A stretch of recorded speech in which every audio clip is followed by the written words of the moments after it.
മഹാത്മാ അയ്യങ്കാളി 84-ാം ചരമവാർഷിക ദിനത്തിൽ ഭാരതീയ ദളിത് കോൺഗ്രസ് കണ്ണൂർ ജില്ലാ committee DCC ഓഫീസിൽ പുഷ്പാർച്ചനയും അനുസ്മരണവും നടത്തി.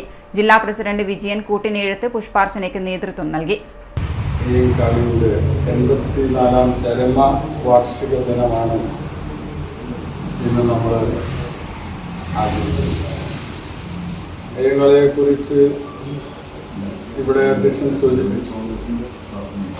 നമ്മുടെ രാജ്യത്തിൻ്റെ പ്രത്യേകിച്ച് നമ്മുടെ സംസ്ഥാനത്ത് ദളിത് ജനവിഭാഗങ്ങളുടെ ഉന്നമനത്തിന് വേണ്ടി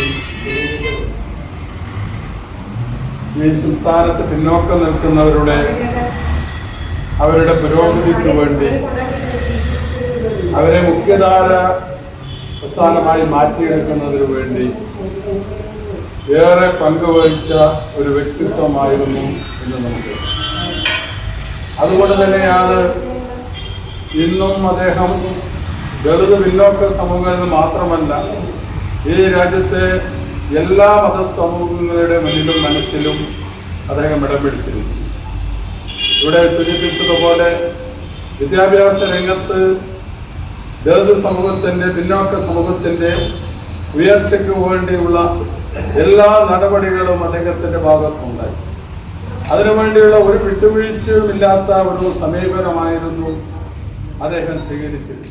DCC president advocate Martin George അനുസ്മരണ സമ്മേളനം ഉദ്ഘാടനം ചെയ്തു. നേതാക്കളായ അജിത് മാട്ടൂൽ, കൂക്കിരി രാജേഷ്, MP ശ്രീധരൻ, കാട്ടാമ്പള്ളി രാമചന്ദ്രൻ, ദാമോദരൻ കൊയിലേരിയൻ, വസന്ത് പള്ളിയാമൂല, ബാബുരാജൻ, KP ചന്ദ്രൻ, CH Seema, Sathyan Narath, Ushakumari, Pradeepan KV, Rajeevan K, Balram, Aneesh എന്നിവർ സംസാരിച്ചു.